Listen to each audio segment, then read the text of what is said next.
President Donald ট্রাম্পের mass ডিপোর্টেশনের আওতায় অনেকেই আতঙ্কিত, কিন্তু আমরা এটা জিনিস স্পষ্ট করে বলতে চাই কারা আতঙ্কিত হবেন এবং কারা আতঙ্কিত হবেন না। যারা আমেরিকার নাগরিক, বৈধভাবে নাগরিকত্ব পেয়েছেন, তাদের ভয়ের কোনো কারণ নাই। যারা এই দেশে গ্রিন কার্ড হোল্ডার, বৈধভাবে গ্রিন কার্ড পেয়েছেন, তাদেরও ভয়ের কোনো কারণ নাই। যারা এই দেশে ওয়ার্ক পারমিট নিয়ে আছেন, বৈধ ওয়ার্ক পারমিট, আপনাদের কেস আমেরিকান ইমিগ্রেশনের পেন্ডিং আছে, তাদের ভয়ের কোনো কারণ নাই।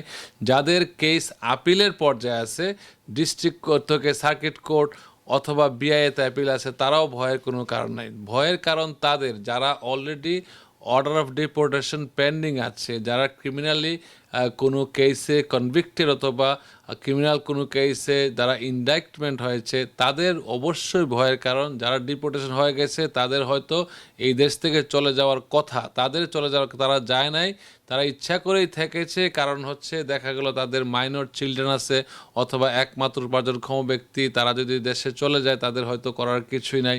এই ক্ষেত্রে রিস্ক নিয়েছিল, তাদের এখন একটু সতর্ক থাকতে হবে।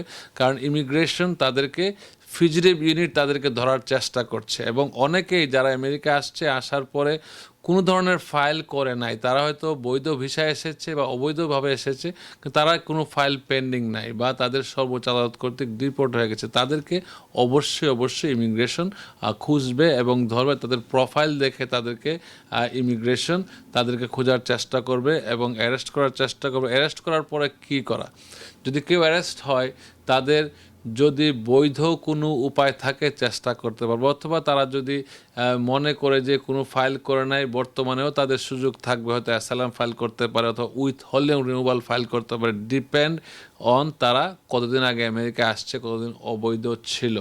সো এই ক্ষেত্রে সবাইকে বলবো, এজ এ কমিউনিটি আপনারা একে অপরের পাশে থাকবেন। অনেকেরই হয়তো সমস্যা আছে, আমরা জানি, নিজেরাই জানে, তারা অ্যাটর্নির সাথে কথা বলবেন, কোনো অপশন থাকলে অ্যাভেল করার চেষ্টা করবেন। এবং যদি মনে করেন কারো ডিপোর্টেশন আছে, তারা নিকট আত্মীয় অথবা ফ্যামিলি মেম্বার্স অথবা নিকট বন্ধুবান্ধব কারোর সাথে শেয়ার করবেন। গড ফরবিড যদি তাদেরকে অ্যারেস্ট করা হয়, তারা যেন পরবর্তী পদক্ষেপ নিতে পারে এবং ফ্যামিলিরা যেন চলে ফিরে থাকতে পারে। That is very important. আমরা মনে করি দুর্দিনে কমিউনিটি তার পাশে থাকা উচিত এবং কমিউনিটির সবাই একত্রে মিলেমিশে কাজ করবে এবং সামাজিক দায়বদ্ধতা থেকে আমি অ্যাটর্নি মঈন চৌধুরী সবসময় কথা বলে থাকি, চলুন একটা সমাজ গড়ি যেখানে সম্প্রীতি থাকবে, একে অপরের পাশে থাকবো এবং একে অপরের উপকারে আসবো। সবাইকে ধন্যবাদ।